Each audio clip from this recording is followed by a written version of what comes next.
여러분 안녕하세요. KNL 김강훈입니다. KNL은 내 건강, 가족 건강을 지키기 위해 노력하는 여러분을 응원합니다. 자신과 가족을 위해 고혈압을 극복하고 완치에 도전합시다. 오늘은 고혈압과 혈압약에 대해서 알아보겠습니다. 사람은 나이가 들어가면서 노화로 혈관 탄성이 떨어지고 자연스럽게 혈압이 높아집니다. 여기 혈관 그림을 한번 보세요. 왼쪽 여기는 젊은이 혈관이고 오른쪽 노인 혈관입니다. 그런데 여기 인티마라고 하는 여기 있죠. 요거는 혈관 내막 그렇게 부릅니다. 요 혈관 내막을 보시면 노화가 진행될수록 혈관벽이 어떻게 됩니까? 두꺼워지고 뭔가 딱딱해진다 이런 느낌을 볼 수 있죠. 또 혈관 내막이 무너지는 모습을 볼 수 있습니다. 자, 그런데 여기에 더해 혈압이 너무 높아서 흔히 고혈압이라 부르는 증상이 나타나 많은 사람들이 걱정을 합니다. 그런데 고혈압은 불치의 병이 아니고 생활 습관을 바꾸면 당뇨와 마찬가지로 얼마든지 고칠 수 있기 때문에 걱정하지 않아도 됩니다. 다만 지금의 생활에서 벗어나 완전히 습관을 고쳐야 하기 때문에 본인의 의지가 중요하고 그래서 어려운 점은 좀 있죠. 고혈압은 1차성, 원발성, 본태성 이렇게도 얘기하죠.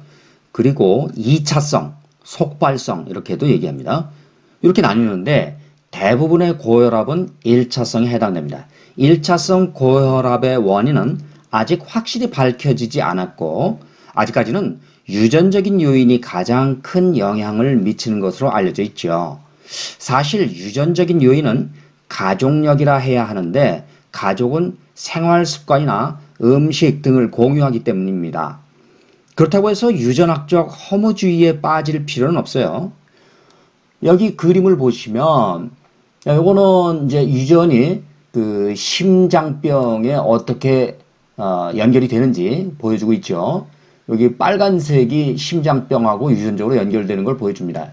예를 들어서 이 사람이 그 아들 때에서 어떤 유전적인 영향을 받았죠. 여기에서도 이런 식으로 전달이 된다 하는 걸 볼 수 있어요. 물론 여기는 이 할머니로부터 유전적으로 전달된 건 아니죠. 요거는 이제 영향을 받지 않는다. 그런데 할머니로부터 유전적인 영향을 전달받아서 뭐 이렇게 나타날 수도 있겠다 하는 걸 보여주고 있죠. 인슐린 저항에 의해 교감신경이 자극되어서 아드레날린이 올라가는 것과 나이가 들어 혈류 저항이 생기는 것, 이거는 혈관이 딱딱해지거나 피가 끈적끈적해지는 것, 이런 것 등은 유전 이외에 고혈압을 일으키는 주요 원인입니다. 한편 고혈압을 심장마비나 뇌졸중을 일으키는 원인으로 알고 있는 사람들이 적지 않은데 사실 이것들은 동맥경화로 인해 유발되는 질환입니다. 동맥경화가 진행되는 그림을 다시 한번 봅시다. 여기 나와 있죠. 이렇게. 여기가 정상혈관이고 이게 지금 뭔가 정상혈관에서 염증 반응이 생겨 LDL과 칼슘이 동맥을 딱딱하게 만들기 시작합니다. 그러다 보니까 여기 이렇게 부서진 혈전 조각이 동맥경화가 있는 혈관 부위에 쌓이게 되고 결국 혈관을 막아 문제를 일으키는 것이죠. 그럼 이제 혈압약에 대해 알아볼까요? 혈압약은 심장으로 가는 신경을 차단하여 심장 근육의 기능을 저하시키거나 혈관을 넓혀 혈압을 내립니다. 자, 대표적인 예로 여기 몇 가지 예를 들고 있는데 ACE inhibitors 이렇게 돼 있죠. ACE inhibitor는 안지오텐신 전환 효소 억제제로서 혈관 수축 작용을 하는 안지오텐신 2를 억제합니다. 베타 블로커, 여기 베타 블로커라고 하는 녀석이 이렇게 있는데요.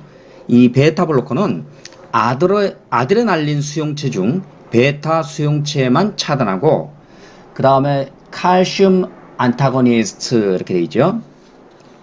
칼슘의 이동을 방해하는 약물로서 칼슘의 수축작용을 방해합니다. 현재 혈압의 정상 수치를 120에서 80mmHg로 삼는데 이것도 설득력이 약합니다. 예전에는 180, 150mmHg도 정상 혈압으로 보았는데 어느새 이렇게 낮아진 것입니다. 단지 시대가 바뀌었다는 이유만으로 혈압이 140mmHg인 사람은 현재는 고혈압, 과거에는 정상혈압 이렇게 분류되는 모순된 상황이 벌어지고 있는 것입니다.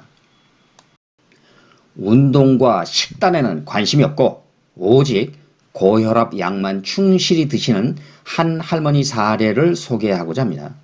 현재 88세인 이 할머니는 혈압이 최소 150mmHg는 되어야 혈액 공급에 문제가 없을 것으로 판단되는데 그럼에도 고집스럽게 약을 드셔서 120mmHg 이걸 유지하려고 하는 겁니다. 하지만 이거마저도 잘 유지되지 않습니다. 몸이 생존을 위해 저항하기 때문이죠. 이러니 조바심을 내는데 서로 다른 종류의 혈압약을 다량 복용하고 결국 어지럼증으로 쓰러지기도 했죠.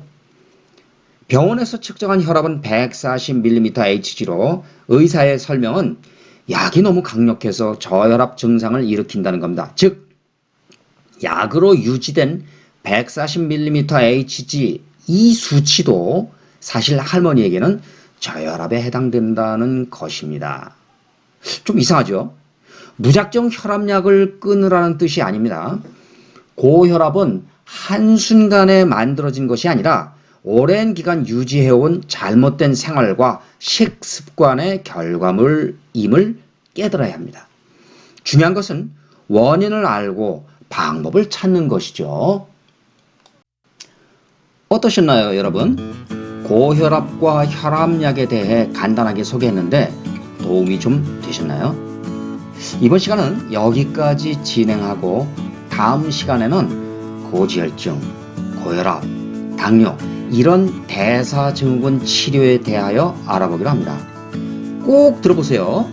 생활 습관을 고치려고 결심을 굳게 하고 실천하면 고혈압은 반드시 완치할 수 있습니다.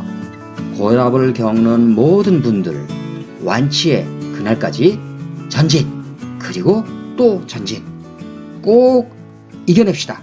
안녕.